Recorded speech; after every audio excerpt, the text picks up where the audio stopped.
জুমার দিন আগে আগে আসার চেষ্টা করবেন। রাজি আছেন তো? এরপরে বিশ্বনবী বললেন দুখুলুল মসজিদে রাকাতাইন, জুমার নামাজের দিন মসজিদে ঢোকার পরে 2 রাকাত পড়া সুন্নাত। কয় রাকাত? এরপর আল্লাহ বললেন ওয়া ইযা রাআউ তিজারাতান আও লাহওয়ান ফাদ্দু ইলাইহা ওয়া তারাকুকা কাইমা। ও নবী, সাহাবারা কাফেলার পণ্যের লোভে, কাফেলার পণ্য এসেছে মদিনায় শুনে আপনারে জুমার মিম্বারের মধ্যে দাঁড় করিয়ে রেখে সবাই চলে যায়। এটা ঠিক করে নাই। আমার কাছে এমন রিজিক আছে যেটা কখনো ফুরাবে না। ঠিক কি না? এই আয়াতটা বুঝতে হলে 2 মিনিট খুব মনোযোগ দিয়ে কানগুলো খরগোশের মতো খাড়া করে ফেলা। খরগোশ কিন্তু খুব খাড়া কান করে শুনে, জানেন? কানগুলো খরগোশের মতো খাড়া হয়েছে। মনোযোগ আছে? বিশ্বনবী সাল্লাল্লাহু আলাইহি ওয়াসাল্লাম মদিনাতে প্রথম যখন জুমার নামাজ পড়াতেন তখন আগে জুমার 2 রাকাত করে পরে 2টা খুতবা দিতেন, ঈদের নামাজের মতো। ঈদের নামাজে আগে কি 2 রাকাত, পরে খুতবা। জুমার নামাজও ছিল এরকম, আগে 2 রাকাত নামাজ পরে খুতবা। বিশ্বনবী আগে 2 রাকাত নামাজ পড়িয়ে খুতবা দিচ্ছেন, তখন মদিনায় দুর্ভিক্ষ, খাবার দাবার নাই। 1 মাস আগে দিহিয়াতুল খালবি আল আনসারী নামক এক সাহাবীকে দিয়ে বিশ্বনবী শাম দেশ থেকে কাফেলা পাঠিয়েছেন খাবারের দ্রব্যাদি আনার জন্য, পণ্য আনার জন্য। 1 মাস পরে তারা খাদ্যের পণ্য নিয়ে, মদিনাতে তখন দুর্ভিক্ষ, খাবারের দাম 2 গুণ 3 গুণ, খাবারের পণ্য নিয়ে কাফেলা ফিরে এসেছে জুমার টাইমে। তখন বিশ্বনবী জুমার 2 রাকাত নামাজ পড়িয়ে খুতবা দিচ্ছিলেন। কি করতেছিলেন? আর তখন নিয়ম ছিল কোন শহরে কাফেলা ঢুকলে তারা তবলা বাজাতো, ঢোল বাজিয়ে দিত, ঢোলের আওয়াজ সবাই শুনে ওইখানে জড়ো হতো। যার যত পণ্য কিনা দরকার পণ্য কিনে নিয়ে চলে যেত। বিশ্বনবী জুমার নামাজের ইমামতি করে 2টা খুতবা যখন দিবেন, মিম্বারের মধ্যে দাঁড়িয়ে বিশ্বনবী মসজিদে নববীতে খুতবা দিচ্ছেন। খুতবার মাঝখানে বিশ্বনবী তবলার আওয়াজ শুনতে পেলেন। কিসের আওয়াজ? বিশ্বনবী সহ সব সাহাবারা বুঝতে পেরেছে 1 মাস আগে দিহিয়াতুল কালবি শাম দেশে যেই কাফেলা পাঠানো হয়েছে, ওই কাফেলা খাবারের পণ্য নিয়ে মদিনার মধ্যে ঢুকেছে। এখন মসজিদে কানাঘুষা। কিছু সাহাবী বলে না না, বিশ্বনবীর খুতবা রেখে যাওয়া যাবে না। অনেকে বলে আমরা না গেলে মুনাফিকেরা সব পণ্য কিনে ফেলবে, আমরা খাবো কি? কেউ কয় বসে থাকি, কেউ কয় লজাই। 2-4 জন ওঠা শুরু, সাথে সাথে ওনাদের পিছনে পিছনে বাকি সাহাবীরাও ওঠা শুরু। যেতে যেতে পেছন থেকে 1 কাতার, 2 কাতার, 3 কাতার, পুরো মসজিদে নববী খালি, মাত্র 12 জন সাহাবা ছাড়া। কয়জন? 12 জন। কথা কম। 12 জন।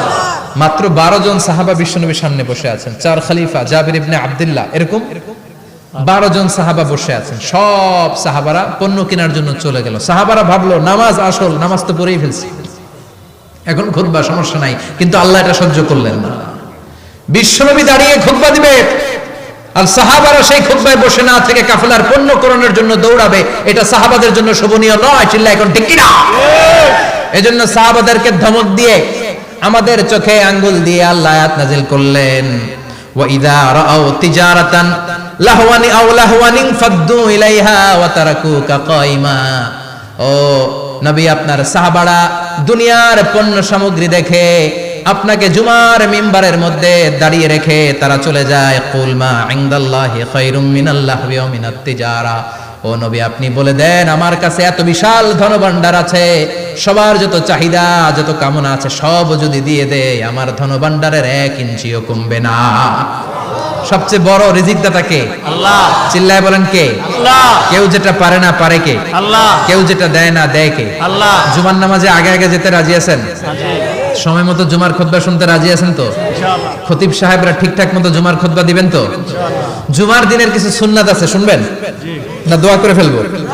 এই সুন্নাতগুলো শুনে আমরা বিদায় নিব। চিল্লায় পড়েন ইনশাআল্লাহ। দোয়া না নিয়ে কে কে যাবেন? হাত তুলেন। একজন। আর আপনি দোয়া না নিয়ে চলে যাবেন? এত ব্যস্ততা। জুমার দিনের প্রথম সুন্নত হচ্ছে জুমার দিনের ফজরের নামাজটা জামাতে পড়া। সবাই কয় খাইছে, হুজুরে দর্শে জায়গা মতো, আসল জায়গায়। ফজরের নামাজে ভেজাল আছে না নাই? রাজা মেহারে নাই? রাজা মেহারের মসজিদ সব প্যাক হয়ে যায়, মুসল্লি আর মুসল্লি। জুমার নামাজের প্রথম সুন্নত হচ্ছে ফজরের নামাজটা কি পড়া? জামাতে। আফদালুস সালাওয়াত ইনদাল্লাহি সালাতুল ফজরি ফি ইয়াউমিল জুমআতি ফি জামাআহ। বিশ্বনবী বললেন জুমার নামাজের 15টা সুন্নত মুখস্থ রাখতে হবে। 1 নাম্বার সুন্নত ফজরের সালাত জামাতে পড়তে হবে। 2 নামাজ মুনাফিকদের কাছে সবচেয়ে কঠিন, একটা হচ্ছে ফজরের নামাজ আর একটা এশার নামাজ। এক আলেমকে জিজ্ঞেস করা হলো ফজরের বাতাসটা এত ঠান্ডা আর স্নিগ্ধ কেন? আলেম উত্তর দিয়েছিল কারণ ফজরের বাতাসে মুনাফিকদের নাকের দুর্গন্ধ মিশে না। ফজরের বাতাসটা স্নিগ্ধ, ফজরের সময় আল্লাহওয়ালাদের আনাগোনা, মুসল্লিদের আনাগোনা, ইসলামের পক্ষের শক্তির আনাগোনা। চিল্লায় বলেন ঠিক কিনা? মসজিদে নববীতে জুমার নামাজের দৃশ্য আর ফজর নামাজের দৃশ্য ছিল এক। বাংলাদেশে ফজরের নামাজের দৃশ্য আর জুমার নামাজের দৃশ্য এক নাকি? ফজরের নামাজের সময় মুসল্লি নাই, এক কাতার হয় না, আর জুমার নামাজে পাক্কা মুসল্লি দেরি করে গেলে বারান্দায়ও জায়গা পায় না। ঠিক কথা কোন? তাহলে আগামীকাল ফজরের নামাজটা আমরা জামাতে পড়ব ইনশাআল্লাহ। ইনশাআল্লাহ এত আসতে ইনশাআল্লাহ, আরো জোরে পড়েন ইনশাআল্লাহ। মনে থাকবে? ইমাম সাহেব কে মসজিদের? ইমাম কই? হাফেজ সাহেব কই? কালকে দেখবেন যে কি অবস্থা হয় ফজরের সময়। জুমার নামাজের মতো ভিড় হবে, আসা যাবে না। কথা কয় না? 2 নম্বর সুন্নাহ হচ্ছে আসওয়াক, মেসওয়াক করা। মাতফারাতুন লিল ফাম মারদাতুন লিররাব। মেসওয়াক করলে দাঁত পরিষ্কার থাকে, আল্লাহ খুশি হয়ে যায়। বিশ্বনবী বলেছেন যদি আমার উম্মতের জন্য কষ্ট না হতো প্রত্যেক নামাজের আগে মেসওয়াক করা আমি ফরজ করে দিতাম। সুবহানাল্লাহ। মেসওয়াক ছিল বিশ্বনবীর জীবনের শেষ আমল। এই মেসওয়াক করে বিশ্বনবী শেষ নিঃশ্বাস ত্যাগ করেছেন। আপনার নবী আমার নবী ওনার জীবনের সর্বশেষ আমল ছিল কি? সুবহানাল্লাহ কইবেন না? বিশ্বনবী জাইতুনের ডাল দিয়ে মেসওয়াক করতেন। বিশ্বনবী বলতেন নি'মা সিওয়াকি আয-যাইতুন ফাইন্নাহু সিওয়াকি ওয়া সিওয়াকুল আম্বিয়া মিন ক্বাবলি। জাইতুনের ডালের মেসওয়াক কতই না ভালো, কারণ এটা দিয়ে আমিও মেসওয়াক করি, আমার আগে সব নবীরাই জাইতুনের ডাল দিয়ে মেসওয়াক করেছে। সুবহানাল্লাহ। 3 নাম্বার হচ্ছে দুহুন, তেল মালিশ করবেন। বিশ্বনবী জাইতুনের তেল দাড়িতে, চুলে আর গায়ে দিতেন। বিশ্বনবী বলতেন ওয়াদাহিনু ফাইন্না ফিত তাদহিন বারাকাত। তেল খাও, তেল দাও, তেল মালিশ করো, তেলের ভেতরে আল্লাহ বরকত ঢুকাইয়া দিছে। তেল দিবেন তো? 4 নম্বরে আত্তিব, জুমার দিনে সুগন্ধি লাগিয়ে যাওয়া সুন্নাত। লাগাবেন? লাগাতে রাজি আছেন? বিশ্বনবী বলতেন এই দুনিয়ার 3টা জিনিস আমার কাছে সবচাইতে প্রিয়। হুব্বিবা ইলাইয়া মিন দুনিয়াকুম সালাস। এক হচ্ছে আন-নিসা, নারীদেরকে আমি পছন্দ করি। 2 হচ্ছে আত্তিব, সুগন্ধি লাগাতে আমি পছন্দ করি। বিশ্বনবীর কেউ সুগন্ধি হাদিয়া দিয়েছে, বিশ্বনবী নেয় নাই, এরকম কোনো ঘটনা ঘটে নাই। আল্লাহু আকবার। 3 নম্বরে কুররাতু আইনি ফিস সালাহ। নামাজের মধ্যে যখন আমি দাঁড়িয়ে যাই আমার চক্ষুটারে ঠান্ডা করে দেয় কে? আবার বিশ্বনবী বলতেন আরবাউন মিন সুনানিল মুরসালিন। 4টা সুন্নাত সব নবীদের সুন্নাত। 1 নম্বরে আল হায়া মানে লজ্জা। আরেক বর্ণনা এসেছে আল খিতান মানে সুন্নাতে খাতনা, এটা সব নবীদের ছিল। আর সেওয়াক, সব নবীরা মেসওয়াক করেছেন। আত্তিব, সব নবীরা আতর লাগিয়েছেন। আর নিকাহ, সব নবীরা বিয়েও করেছেন। চিল্লায় পড়েন আল্লাহু আকবার।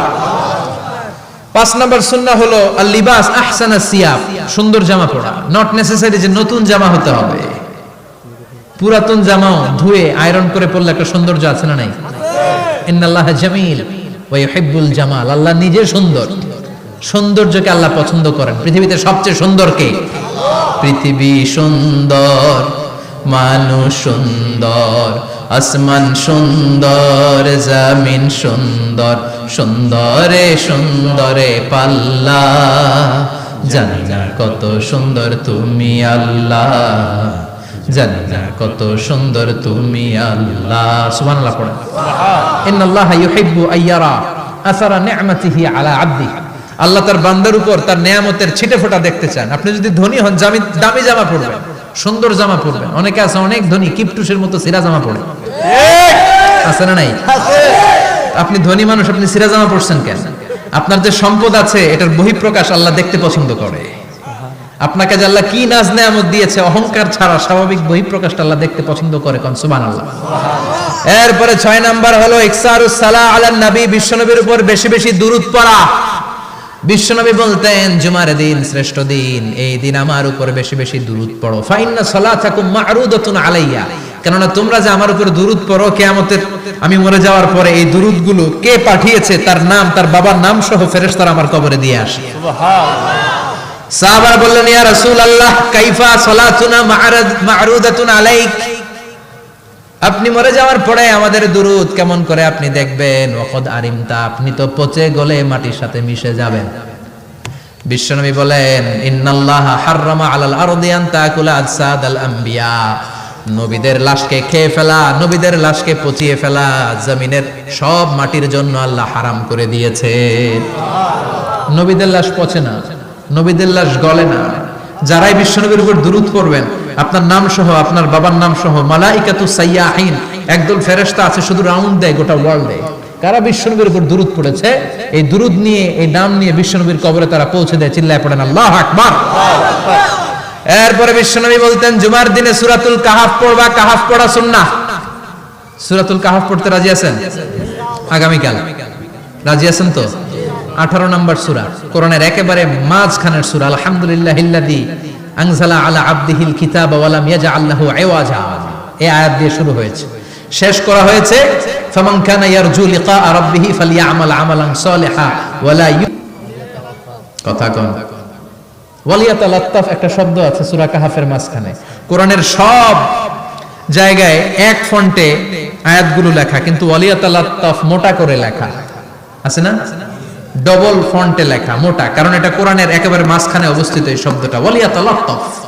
এর আগে যত শব্দ, এর পরে তত শব্দ, এর আগে যত কোরআনের অক্ষর, এর পরে তত অক্ষর। সুবহানাল্লাহ বাড়িতে গিয়া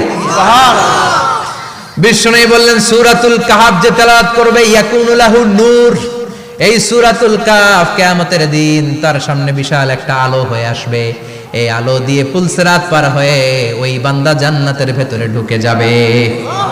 আবার বিশ্বনবী বলেন, যারা সূরাতুল কাহাফের প্রথম 10 আয়াত তেলাওয়াত করবে জুমার দিন, শেষের 10 আয়াত যারা জুমার দিন তেলাওয়াত করবে, দাজ্জালের ফিতনা থেকে তাদেরকে মুক্ত রাখবে কে? আল্লাহ। সুবহানাল্লাহ পড়বেন না?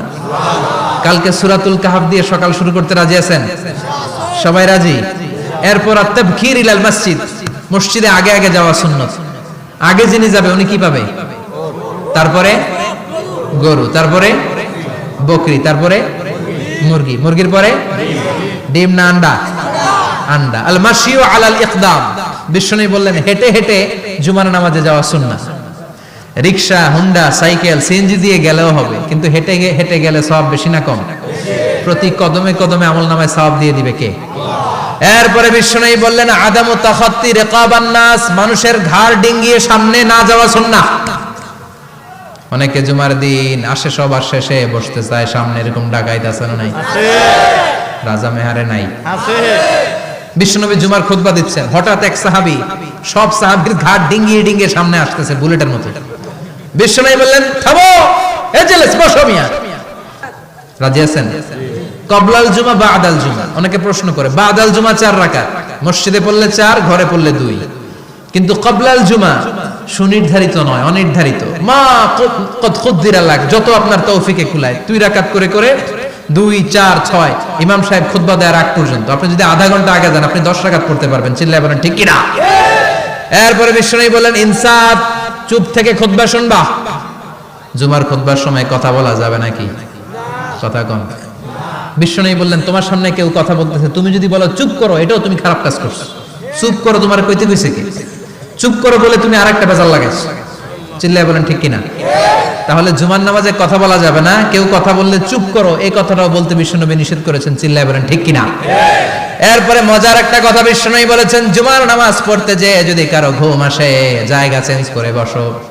জুমার নামাজ পড়তে যেয়ে ঘুমান না, এরকম কে কে আছেন আল্লাহর ওলি? হাত তোলেন। হাত তুলতে পারবেন? আমিও তুলতে পারবো না, আমি কত ঘুমাইছি। জুমার খুতবা শুনতে গেলে ঘুমাস, কারণ রহমত নাজিল করে কে? আল্লাহ। পুরো মসজিদের ডানে বায়ে রহমতে ঠাসা, খালি ঘুম আর ঘুম। আছে না নাই? ঘুম আসলে কি করবেন? উঠে যাবেন, উঠে জায়গা চেঞ্জ করবেন, পানির ঝাপটা দিবেন, ঘুম দূর করে দিবে কে? এরপরে বিশ্বনবী বললেন, জুমার দিন দোয়া করলে কবুল হয়। এমন একটা সময় আছে জুমার দিনে, ওই সময়ে যদি বান্দা আল্লাহর কাছে কিছু চায়, সেটা না দিয়ে খালি হাতে আল্লাহ বান্দারে ফিরায়া দেয় না। সেটা কখন? অনেক ইখতিলাফ আছে, বেশিরভাগ মুহাদ্দিসিন বলেছেন জুমার দিন আসরের নামাজের পর থেকে মাগরিবের আগ পর্যন্ত, বিশেষ করে মাগরিবের আগের আধা ঘন্টা, এই সময় আল্লাহর কাছে বান্দা যদি কিছু চায়, এই দোয়া আল্লাহ ফিরিয়ে দেয় না। এই 15টা সুন্নাত কালকে আমল করা যাবে তো? সবাই রাজি? জুমার খুতবা মনোযোগ দিয়ে শুনবো তো? আগে আগে আসবো তো, দোকানপাট বন্ধ করে জুমার নামাজের ভাবমূর্তি রক্ষা করব তো। খতিব সাহেব যারা আছেন জুমার আলোচনাটাকে আরো কনস্ট্রাকটিভ ওয়েতে নেন, সব বন্ধ হবে, জুমা বন্ধ হবে। তাফসির মাহফিলে 144 ধারা আছে না নাই? জুমার মাহফিলে আছে।